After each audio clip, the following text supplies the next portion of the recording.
prevenir el suicidio empieza por crear espacios donde cada emoción puede existir sin miedo. Un gesto de empatía puede cambiar el rumbo emocional de un niño o una niña para siempre. Continuamos con la temática Rompiendo barreras para la prevención del suicidio, a cargo del consultor internacional para enfermedades no transmisibles y salud mental de la Organización Panamericana de la Salud Colombia, doctor Juan Arturo Sabines Torres. Pero antes de darle la palabra, me permito presentar su perfil. El doctor Juan Arturo es psicólogo y maestro en Administración en Sistemas de Salud de la Universidad Nacional Autónoma de México, diplomado en Adicciones de la Universidad Autónoma Metropolitana, especialista en salud pública con énfasis en salud mental, adicciones y determinantes sociales de la salud, exdirector de la Oficina Nacional para el Control del Tabaco y Alcohol de la Secretaría de Salud de México, exconsultor nacional de alcohol, tabaco y salud mental de la OPS-OMS México, autor y coautor de publicaciones en salud mental, adicciones y enfermedades no transmisibles, docente universitario, presidente de la Junta de Servicios Generales de Alcohólicos Anónimos de México, consultor internacional para enfermedades no transmisibles y salud mental de la Organización Panamericana de la Salud. Bienvenido, doctor, y por favor un aplauso.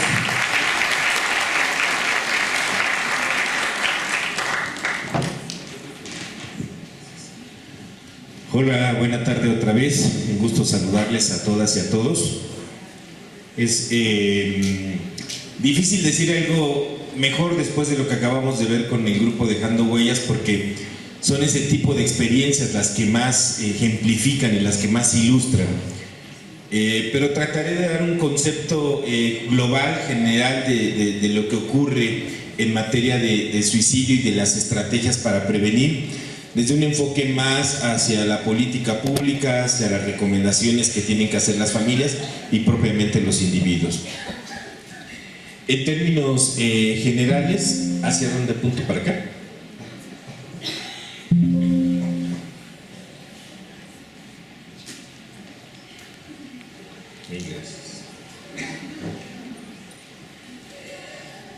Bien, decirlo, ya se ha hablado y en buena medida es importante que lo tengamos presente. Uno de los importantes problemas de salud pública tiene que ver con la ideación suicida y propiamente con el suicidio.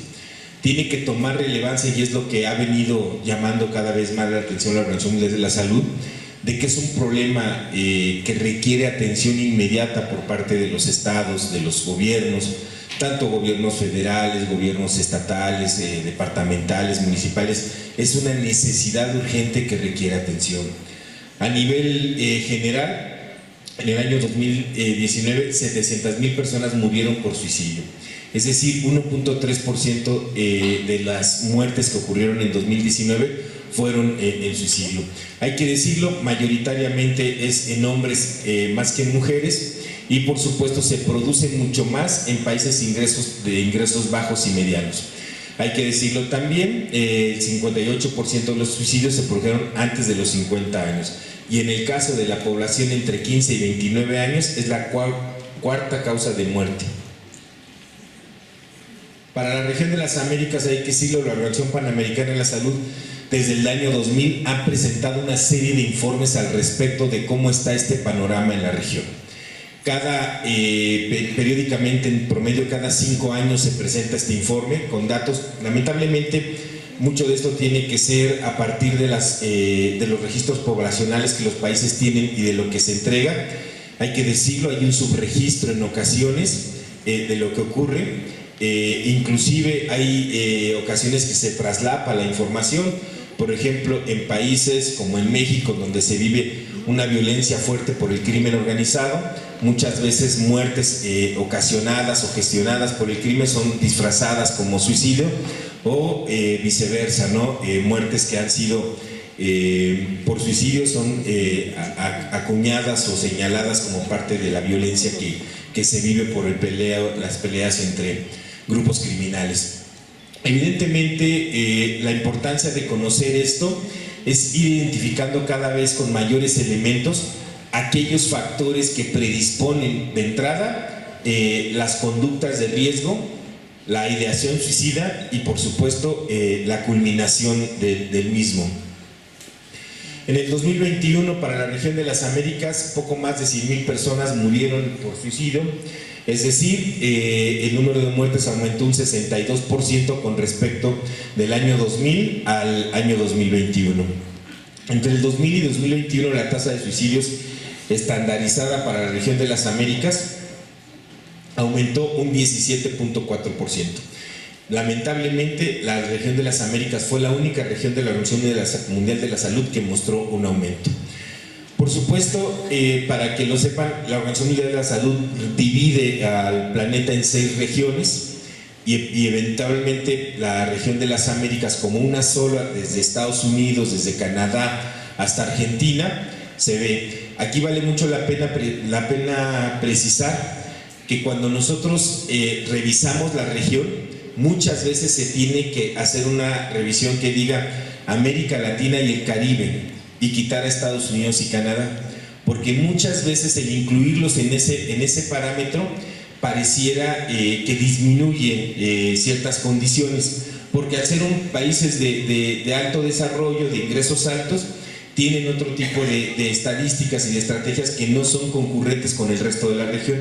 Vale mucho la pena que identifiquemos que esto es a nivel completo de la región de las Américas, pero cuando lo vemos como América Latina y el Caribe, cambia. Pues aquí van a ver ustedes, por ejemplo, la tasa de suicidio estandarizadas, pero aquí por subregiones, es decir, América del Norte, el Caribe no latino, obviamente la región de las Américas, y aquí me quise señalar lo que es el Cono Sur y Brasil, para que vean ustedes, hay un incremento entre el año 2000 y el año 2021, y cuando revisamos la zona andina vemos que no ocurrió de la misma manera. Aquí habría mucho que distinguir quiénes hacen parte de la zona andina, pero Colombia entre ellos, y por supuesto la importancia que tenga la información sensible al respecto. Ahora, lo que mencionábamos, cuando revisamos por sexo, resulta que es mucho más común el suicidio. Casi el 80% de las muertes ocurre entre hombres. Es una proporción casi de 4 a 1, 3.7 a 1.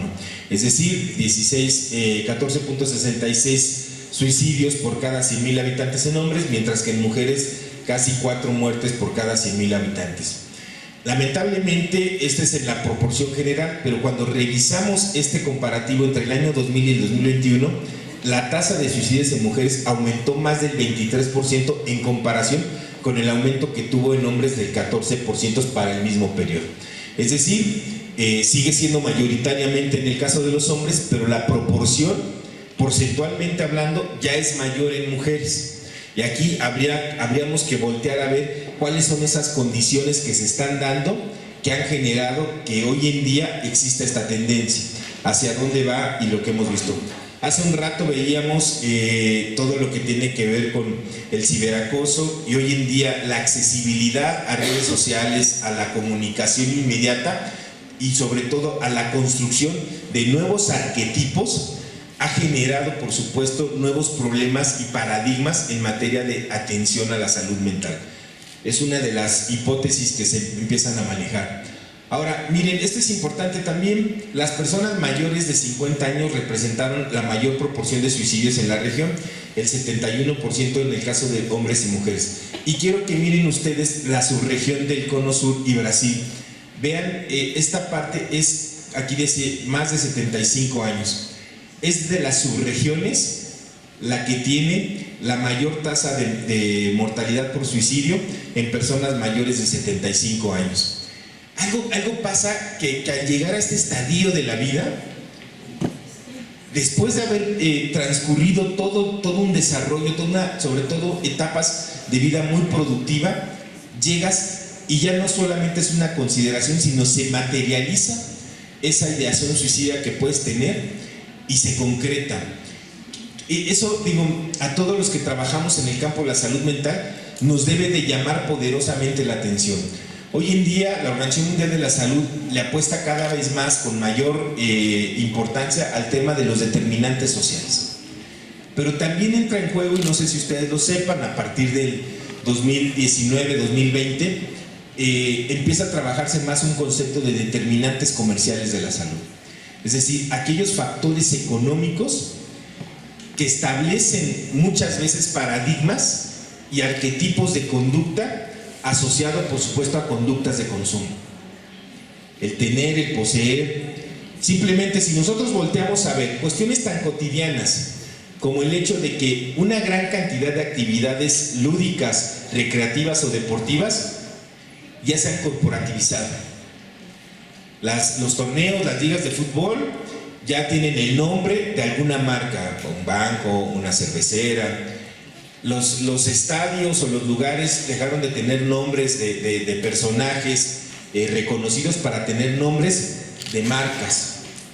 Esa parte que se vuelve tan cotidiana es parte de la corporativización, y lo que genera mucho esto es la construcción de nuevos paradigmas de comportamiento, es decir, el consumismo como una cuestión que define en buena medida. Y ahí podemos hablar de otro tipo de construcciones, por supuesto, sociales, a las que un hombre que tiene más de 75 años considera, alcanzó o no alcanzó, como ese paradigma, y que lo lleva a concretar, lamentablemente, el acto suicida. Ahora, hay que decirlo, ya en la región se ha impulsado mucho el tema de establecer programas. Casi 7 de cada 10 países de la región tienen ya incorporado algún tipo de política pública al respecto. El 58% cuenta con un programa nacional de prevención del suicidio. Aquí vale mucho la pena mencionar un dato. A nivel mundial, las instituciones de salud, antes de la pandemia, solo destinaban el 2% del presupuesto total de salud a temas de salud mental. ¿Cuánto estiman que creció después de la pandemia, que se detonaron los problemas de salud mental, donde quedó de manifiesto la importancia que los gobiernos tienen que atender este problema como un componente total de la salud integral? ¿Hacia cuánto aumentó ese presupuesto? Quedó igual. Hoy en día sigue siendo un presupuesto del 2% del total del presupuesto de salud que se apuesta en materia de salud. Es decir,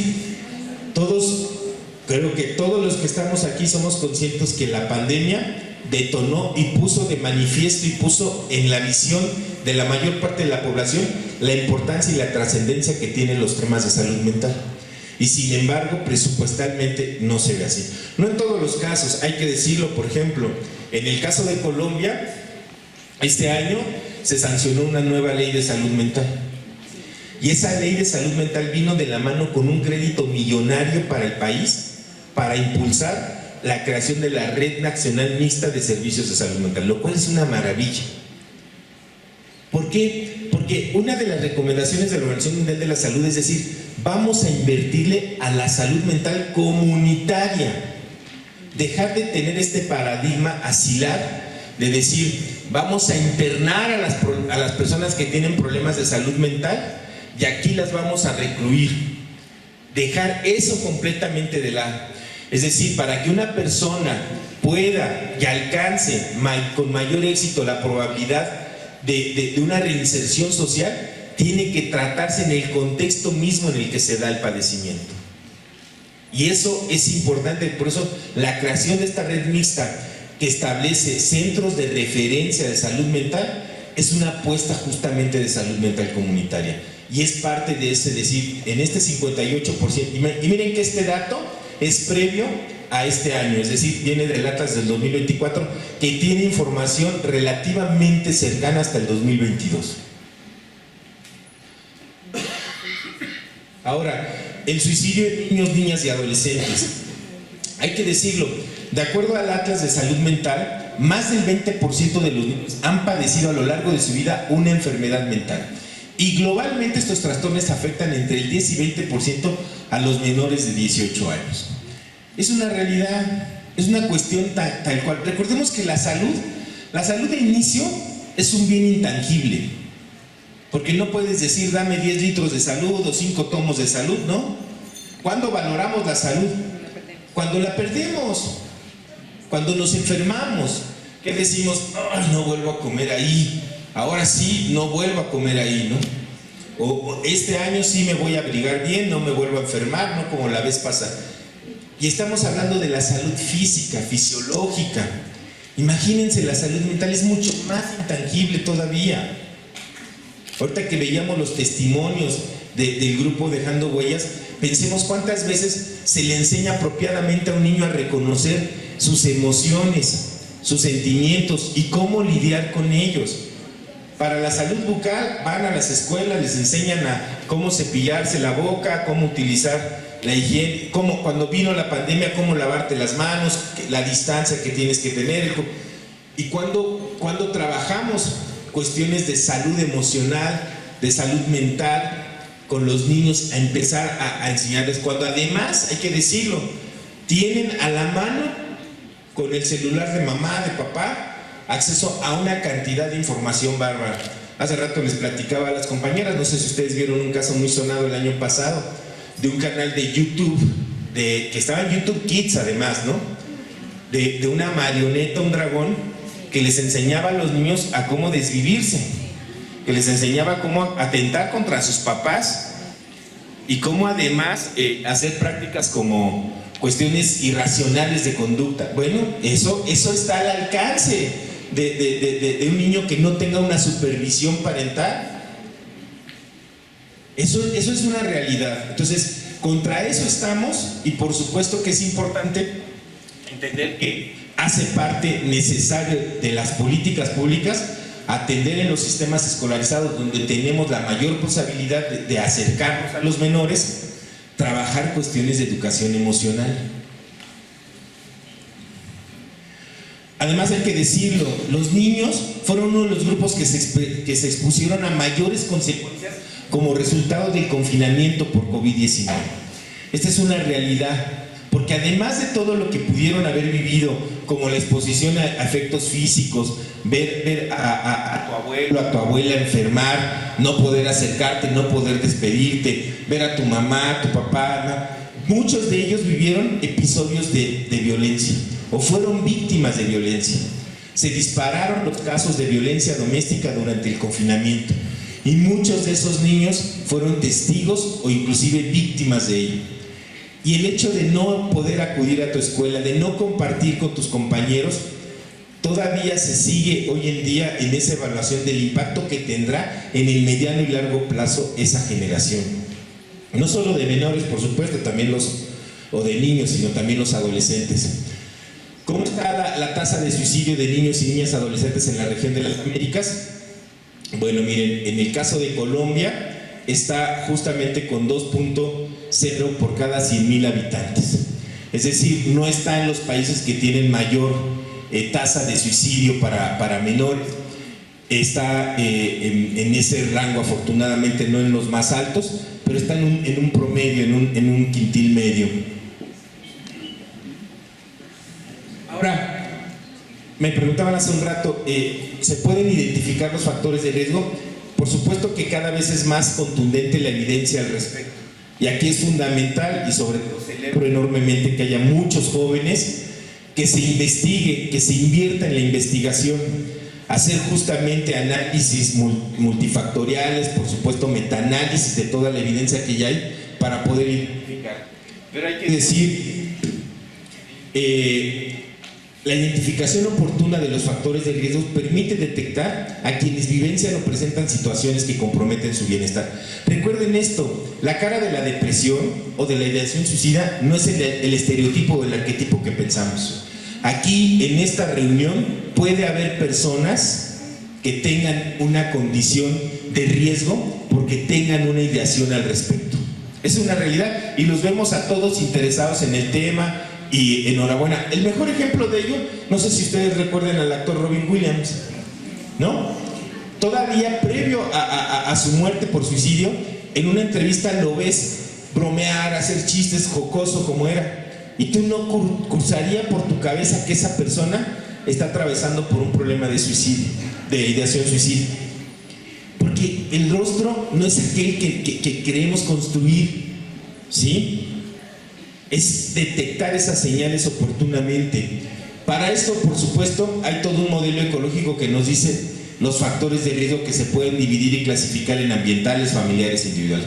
Por supuesto, a nivel individual, tener un trastorno de salud mental es fundamental, una condición de riesgo. Particularmente, los casos de ansiedad que se detonaron más a partir de la pandemia es una de las condiciones que más propician, porque además, en esta definición y creación del autoconcepto, en donde nos bombardean permanentemente con el deber ser, estamos en una edificación. Imagínense, sobre todo chicos en la pubertad y en la adolescencia que están en la creación de su identidad, en la definición de su personalidad, y son bombardeados constantemente con arquetipos que distorsionan en buena medida su propia realidad, y al no alcanzarla, el nivel de ansiedad que se genera. ¿Cuántos chicos y chicas conocen hoy en día que el interés de su profesión a futuro es ser influencer? Como una cuestión aspiracional. Y más allá de si es lo recomendable o no lo recomendable, es decir, ¿qué te representa? ¿Qué de aquello que tú ves es a lo que quisieras llegar? ¿Y qué tienes a tu alcance para llegar o no? Y cuando no se da, ¿cómo enfrentas esa situación? Yo leí ahorita los testimonios, los post-its que están aquí afuera que hizo el equipo Dejando Huellas, de los testimonios de los niños, y unas testimonios extraordinarios. ¿Sí? Una niña dice: yo no me siento segura conmigo misma y no sé cómo manejar la ira, y no me puedo acercar a alguien para decírselo. O sea, ese tipo de cuestiones. Es decir, otro que dice justamente, me gustaría mucho poder, en este caso decía, ser futbolista, alcanzar un estatus, me imagino, como futbolista, pero no soy bueno. Ese tipo de cuestiones que están presentes, es decir, hay autocrítica, hay miedo, hay ansiedad, hay que identificarlo oportunamente para canalizarlo oportunamente. Es indispensable que podamos tener personal sensibilizado y capacitado. Por supuesto, y ahorita el testimonio de las chicas, ¿no? Dijo: he tenido múltiples intentos, porque eso también es una constante, ¿no? Por ejemplo, ¿con qué suele la mayor parte de la gente que concreta el suicidio hacerlo? La mayor parte a nivel mundial utiliza sustancias que son plaguicidas, por ejemplo, o venenos para animales, ¿sí? Pero en los intentos de suicidio son otras las alternativas que se emplean, menos drásticas y muchas veces menos dolorosas. Que ese es un llamado de atención, es decir, lo quiero hacer pero no estoy segura o no estoy seguro. Y ante el temor hay una aproximación sucesiva. Cuando esto está presente es inmediata la intervención, inmediata. Por supuesto, la desesperanza, esto con lo que hemos venido creciendo, sobre todo en países de ingresos medios y bajos, hay una condición de desesperanza permanentemente. Pensemos en los compañeros, en los compatriotas, en los amigos que viven migración, que son desplazados de su lugar de origen por alguna condición, y no encontrar la posibilidad de un desarrollo ideal o estable, alcanzable para ti. ¿Cómo manejas esa situación? ¿Cómo conllevas eso? ¿Con quién lo hablas? ¿Con quién lo platicas? Por supuesto, el ser víctima de maltrato físico, lo vimos ahorita en el testimonio, abuso sexual, víctima de bullying, por supuesto las conductas autolesivas, y que ahí volvemos al tema de las redes sociales, aquello que te muestra, aquello que te enseña y que se pone como estereotipo o arquetipo. A nivel familiar, factores de riesgo puede ser que en la familia haya trastornos mentales o que ya haya habido antecedentes de suicidio, una condición que puede favorecer que al interior se pueda vivir. Por supuesto, vivir eventos estresantes en la familia. Algo importante y que pocas veces se menciona, sobre todo mañana, que es el día de la eliminación de la violencia contra la mujer, el consumo de sustancias, ¿sí? La chica que nos compartió el testimonio dijo: he tenido diferentes intentos y consumo de sustancias. Bueno, el alcohol, que es una droga legal, pero es una droga, está presente en múltiples de los casos de violencia social. Y si bien no es un factor de riesgo primario para la conducta suicida, sí es un factor que concatena con otra condición de riesgo, que es la violencia. Ustedes sabían, por ejemplo, que en Reino Unido, cuando hay derbi, cuando hay clásico, muchas de las mujeres de Liverpool se van con sus familias de origen, con sus papás, con sus abuelos, porque va a venir el esposo, la pareja ebrio, ya sea feliz porque ganaron o enojado porque perdieron, y la violencia se dispara. Es una realidad, y cuando se observa está de por medio en buena medida el consumo del alcohol. Bueno, el consumo de sustancias, por supuesto, en buena medida detona conductas de poco cuidado, de poco autocuidado, y eso, insisto, aunque no es un factor directo, sí es un factor concurrente hacia otras condiciones de riesgo. Y a nivel ambiental, por supuesto, el bajo apoyo social. Esto es importantísimo, lo vamos a ver con mayor detalle, pero la difusión inapropiada de los temas de suicidio en los medios de comunicación y en las redes sociales. Eso hace parte fundamental de las recomendaciones de la nueva estrategia regional al respecto. Por supuesto, la alta exigencia académica. ¿Alguno de ustedes vio la película La Sociedad de los Poetas Muertos? El personaje al final quita la vida, tiene una alta exigencia por parte de los padres respecto al desempeño y los intereses, inclusive vocacionales, que él quisiera, quedan de lado bajo la exigencia del alto rendimiento académico. Ya no me veo. Mil gracias, la que sí. Ahora, entre las intervenciones efectivas para la prevención del suicidio, en el año 2023 la Organización Mundial de la Salud presenta la guía Vivir la Vida. Esta es una guía para que los países desarrollen una estrategia integral. Básicamente tiene 7 fundamentos que son transversales y hay 4 intervenciones de clave efectivas. Vamos a ver cuáles son. La que sigue, por favor. Que no me obedeces. Miren, hablamos básicamente del tema de los 7 fundamentos transversales. Tenemos que analizar la situación. Mil gracias. Fundamental la colaboración multisectorial. Esto es, no puede solo el campo de la salud pública atender los temas de suicidio. Esto tiene que ser transversal. Se tiene que trabajar con los sistemas de educación, se tiene que trabajar con los sistemas de bienestar, se tiene que trabajar directamente con programas de procuraduría, aquellos que trabajen justamente en la prevención del delito. Es decir, es un tema transversal completamente para muchos de los organismos públicos. Tiene que haber acciones de sensibilización y promoción.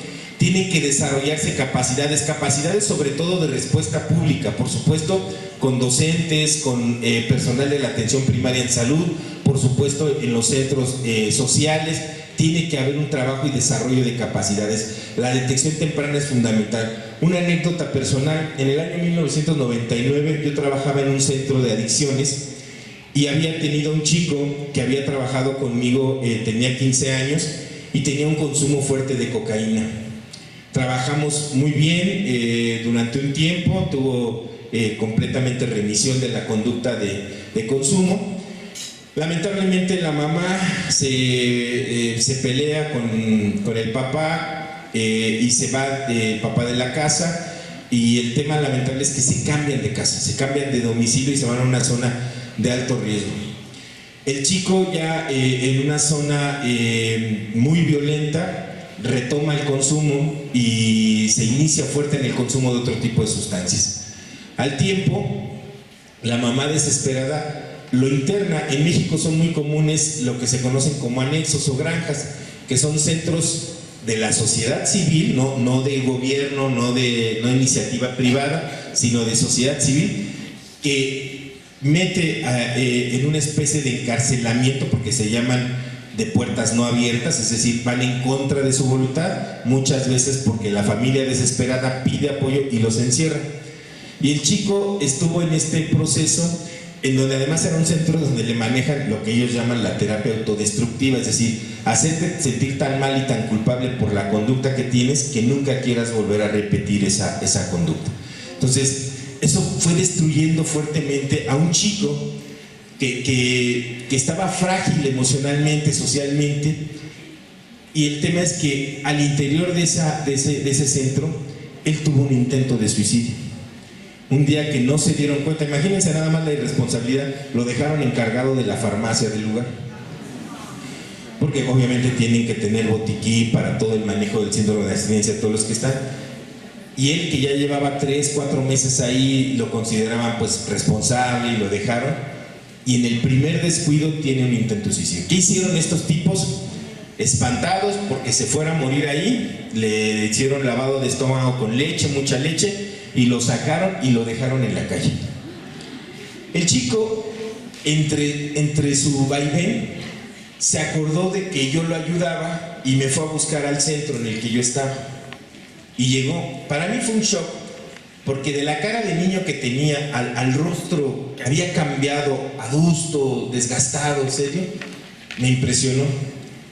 Inmediatamente cuando él platica conmigo era localizar a su familia, que yo ya no tenía manera tan fácil porque ya no vivían donde estaban, ya los teléfonos no eran, estamos hablando del 99, hace muchos años, no es como que hoy todo el mundo tiene un celular.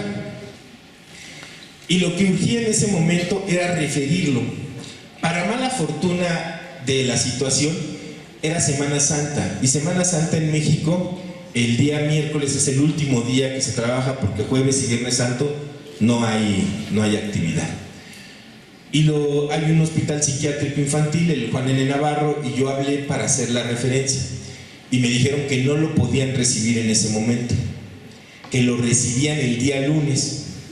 Entonces logramos contactar a la mamá fue por él, le dimos todas las recomendaciones, el médico psiquiatra lo vio, lo atendieron y se fue.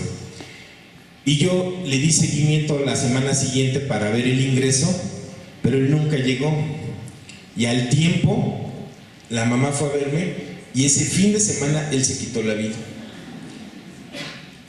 Es un shock, o sea, porque tú te cargas también de una responsabilidad y dices, ¿qué pude haber hecho más, no? Pero el punto aquí es decir, cuando ya hay una ideación y un intento suicida, es urgente.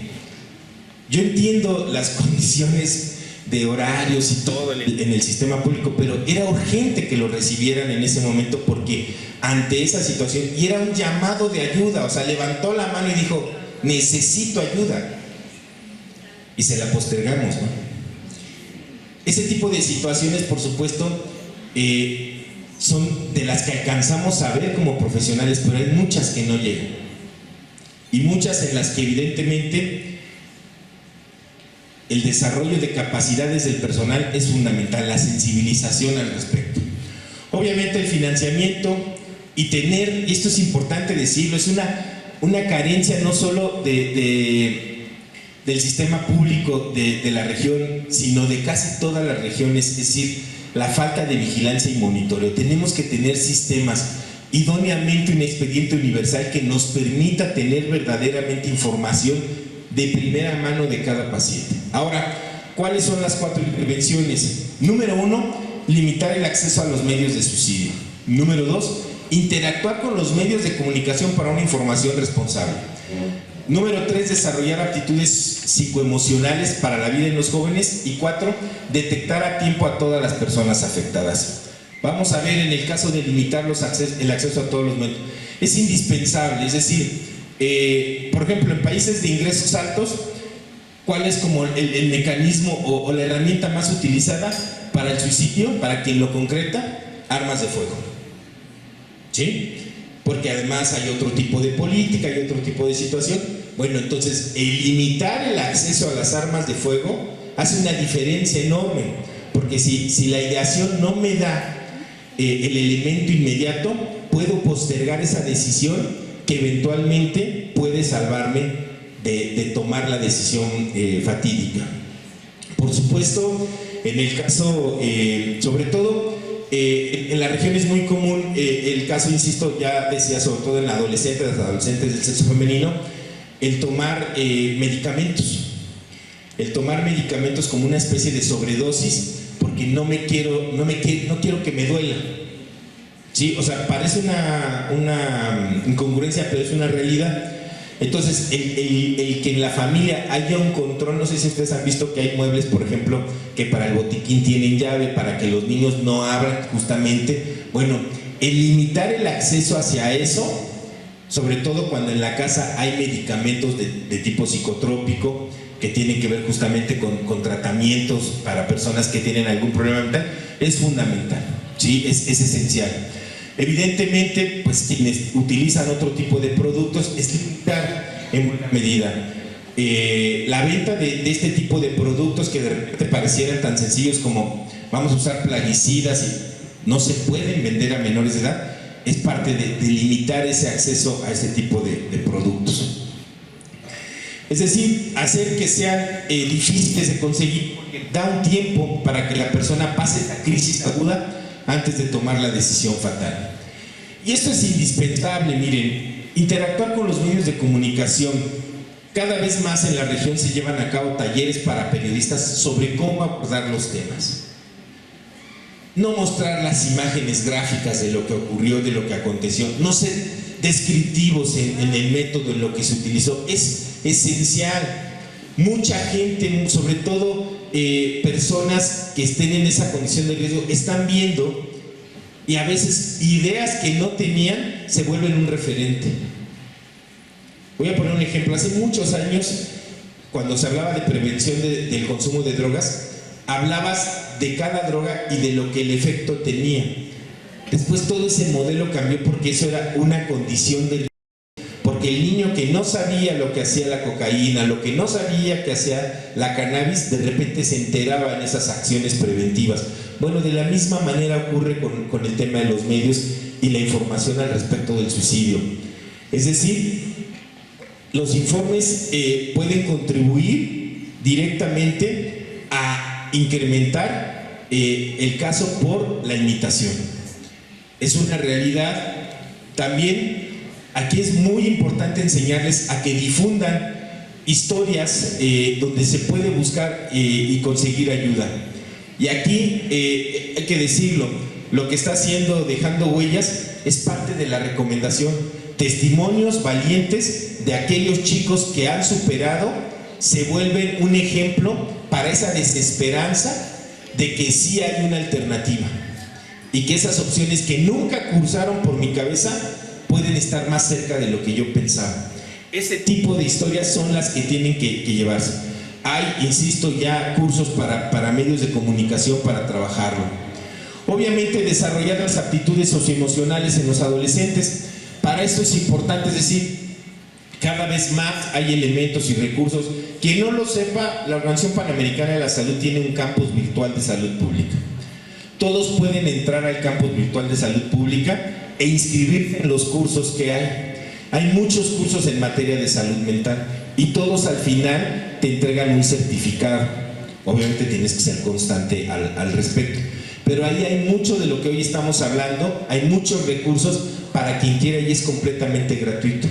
Hay que decirlo, Colombia es el país de la región con el mejor nodo del campus virtual.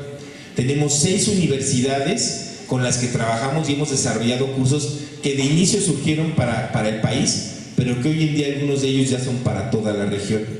Y ahí, por ejemplo, ahorita tenemos un diplomado que es un itinerario formativo de la psicología en Colombia. Es decir, para gente que estudia psicología, es un diplomado que establece justamente cómo abordar los problemas psicoemocionales a partir de toda la oferta académica que tiene el campus virtual en materia de salud mental. Ahí hicimos un piloto este año y más de 900 estudiantes de psicología o psicólogos, psicólogas tomaron este diplomado y para el próximo año, porque este sí es asistido, este no es nada más autodidacta, se va a abrir una nueva matrícula para quien le interese pueda buscarlo por favor en el campus. Esto nos ayuda a prevenir afecciones de salud mental porque por supuesto reduce la implicación de conductas de autolesión y de riesgo. Y en el último tenemos que identificar, evaluar y manejar y hacer un seguimiento. No sé si aquí haya psicólogos, pero deben de conocer la guía MHGAP.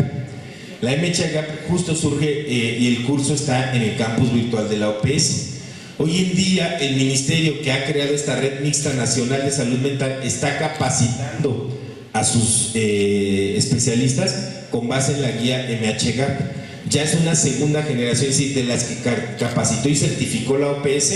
Esa población ahora está capacitando y certificando a una nueva población de especialistas. Esto es básicamente porque es una guía que te permite identificar oportunamente los trastornos mentales, neurológicos e inclusive por el consumo de sustancias psicoactivas, para que de manera oportuna, insisto, ante las señales se tenga la acción debida y correspondiente para poder atender a esas personas. ¿Qué tiene la OPS al respecto? Bueno, hay un plan de acción integral de salud mental que es 2013-2030, tiene 4 objetivos, no me quiero detener en ello, es mucho más política pública, pero hay que decirlo, recientemente se presentó, a partir del tema de lo que ocurrió con el COVID-19, una política para mejorar la salud mental. Esta política fue aprobada en la 32ª Conferencia Sanitaria Panamericana en septiembre del 2022. Aquí está el enlace para quien quiera conocer el documento. Y decir que aparte se creó una comisión de alto nivel sobre salud mental y COVID, la que se ha creado para justo una nueva agenda de salud mental para las Américas. Este documento es extraordinario, es la guía que está orientando a muchos de los países hoy en día sobre la política pública que se debe de seguir en materia de salud mental. Entre las 10 recomendaciones que establece, básicamente es elevar la salud mental a nivel nacional o supranacional, es decir, a los departamentos y a los municipios. Se tiene que integrar la salud mental en todas las políticas, no solamente en aquellas de salud, sino básicamente en todas tiene que haber un componente que contemple ello. Aumentar la cantidad y mejorar la calidad del financiamiento para la salud mental. Garantizar los derechos humanos de las personas con problemas de salud mental, por eso es tan importante el enfoque comunitario, es decir, no la reclusión, no el internamiento, trabajemos con ellos directamente en su propio entorno. Promover y proteger la salud mental a lo largo de la vida, es decir, la OPS tiene todo un área que se llama curso de vida, donde se ve desde cuestiones de lactancia, por supuesto de crecimiento, de alimentación, pero también todo un tema de acompañamiento, de cuidados psicoemocionales con el menor. Mejorar y ampliar los servicios de atención de salud mental a nivel comunitario, es algo que he repetido.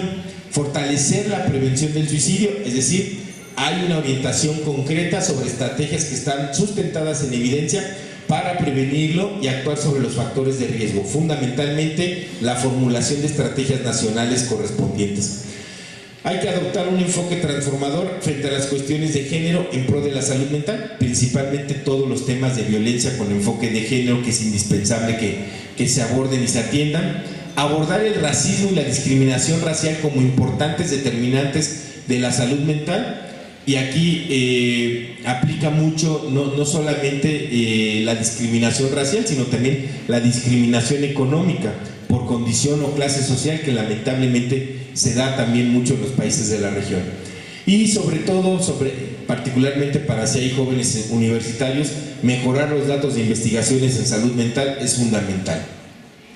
Ahora, recientemente se adoptó por el Consejo Directivo la estrategia para mejorar la salud mental y la prevención del suicidio en la región de las Américas.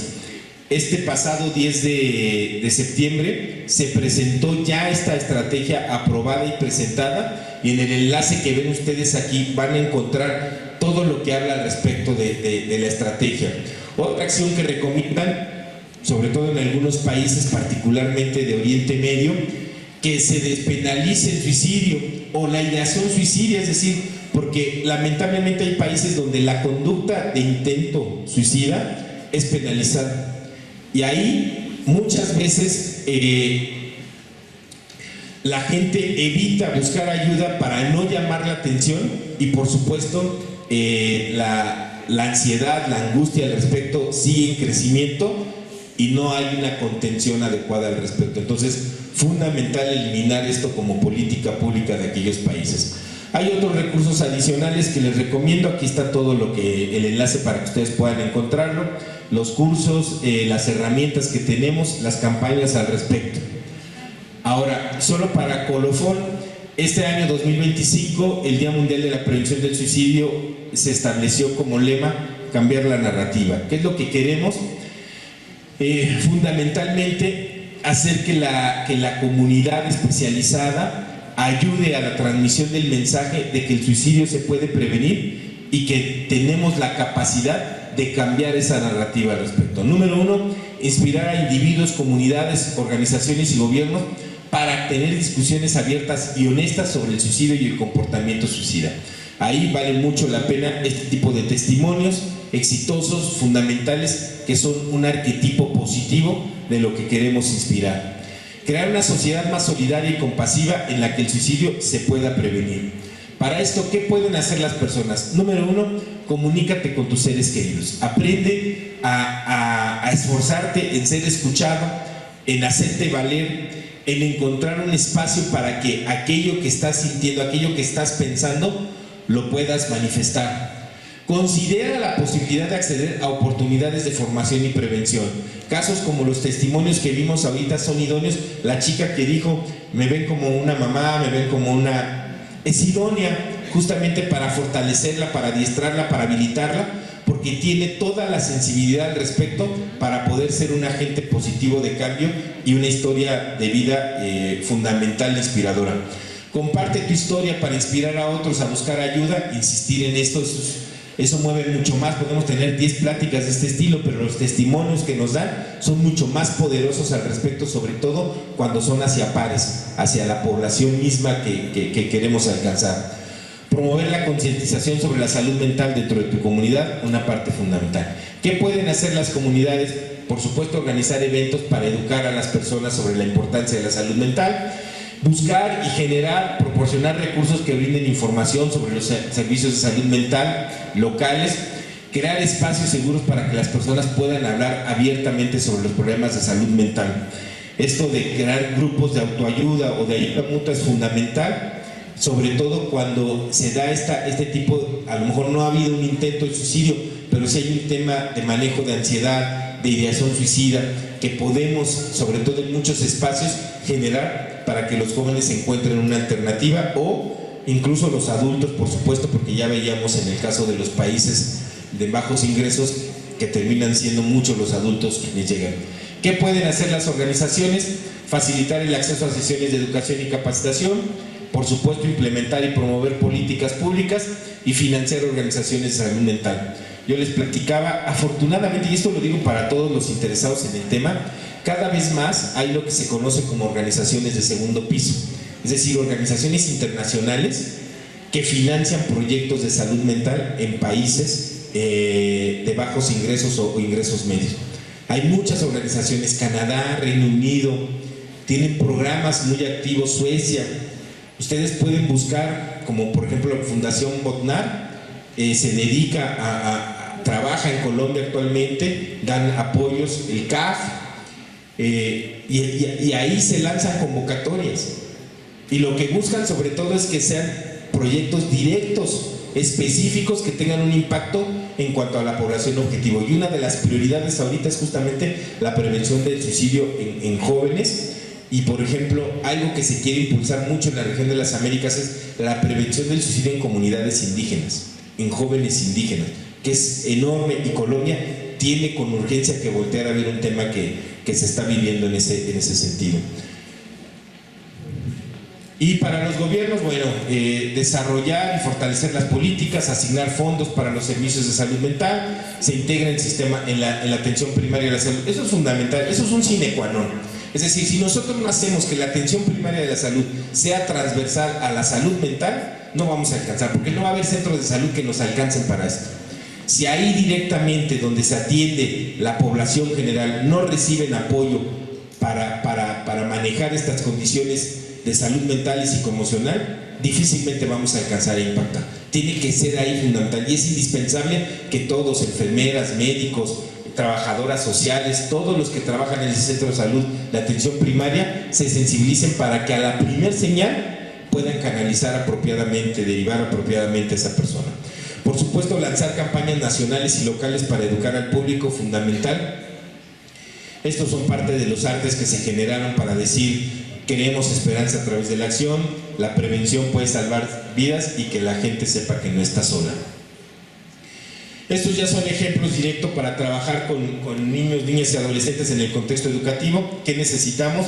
Un fortalecimiento de la salud mental de los docentes y otros miembros del equipo institucional. No les trasladamos la responsabilidad directamente a ellos, pero sí los adiestramos para que sean sensibles hacia el tema y tengan una capacidad de respuesta concurrente al fenómeno o a la situación o al contexto emergente al que se enfrentan. Fortalecer la autoestima de los estudiantes, esto tiene que ver con la construcción del autoconcepto. Por supuesto, la promoción de la expresión de las emociones. Yo los invito a que lean los testimonios que están en los post-it que están aquí afuera. Uno pensaría que con tanta acceso a la información y a la comunicación que hoy en día tienen los jóvenes, esta parte de la expresión de las emociones sería de lo más lógico, y no lo es. O sea, si ustedes lo leen, te vas a dar cuenta que no, que los chicos tienen problema particularmente con sus progenitores para poder externar sus emociones. Prevención de la intimidación o violencia en el centro educativo e información de los servicios. ¿Y qué hacer cuando ya se identifica un riesgo de conducta suicida? Hay que trabajar en las habilidades del equipo institucional, referir adecuadamente a profesionales, crear espacios de comunicación. Muchas veces, y esto pasa también con el bullying, el amigo, el más cercano, es quien se da cuenta y él puede eventualmente decirle a un profesor, a un directivo de la escuela que más confianza le tiene, decirle y darle la alerta oportuna. Pero si el docente o la persona que lo recibe no actúa de manera inmediata, muchas veces termina siendo tarde. Ahí es fundamental trabajar en eso para que verdaderamente tengamos una mayor tasa de recuperación, sobre todo de esa ideación. Estas son recomendaciones sobre todo para los medios de comunicación, es decir, ¿qué deben hacer los medios? Solo deben presentar datos relevantes. Resaltar las alternativas de suicidio, difundir indicadores y señales de alarma y proporcionar información sobre las líneas de ayuda. Tener siempre en cuenta el impacto del tratamiento periodístico sobre las familias y otros sobrevivientes en términos del sufrimiento y el estigma. Interpretar, por supuesto, adecuadamente las estadísticas al respecto, usar fuentes que son auténticas y confiables y trabajar estrechamente con autoridades de salud y de los organismos de promoción y protección de los derechos de las niñas, niños y adolescentes. En medios gráficos y digitales, publicar la información en páginas interiores. En medios audiovisuales, utilizar zócalos, gráficos o leyendas con datos de información. ¿Qué no hacer? No publicar cartas suicidas, fotografías de la víctima ni de la escena, no realizar descripciones detalladas del método, ni ilustrar con imágenes reales o ficcionadas, no referirse al suicidio como un hecho exitoso, como una solución o respuesta entendible que una persona encuentra ante problemas o cambios sociales. No aportar culpas ni culpables, no dar razones simplistas ni resumir la causa del suicidio a un solo factor. Respecto a la comunicación del suicidio de una celebridad, evitar una cobertura sensacionalista. Evitar las generalizaciones basadas en cifras pequeñas ya que requieren una atención particular. No utilizar expresiones tales como epidemia de suicidios y el lugar con la mayor tasa de suicidios en el mundo.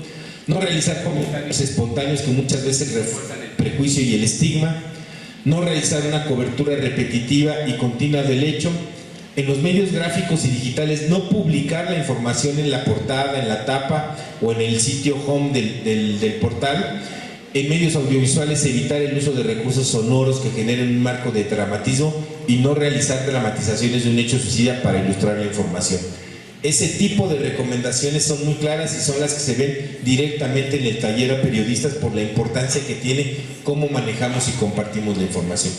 Bien, espero que la información sea útil para ustedes. Aquí en la última diapositiva les dejo las referencias de mucha de la información que ahí está y quedo atento para sus preguntas y comentarios. Muchas gracias.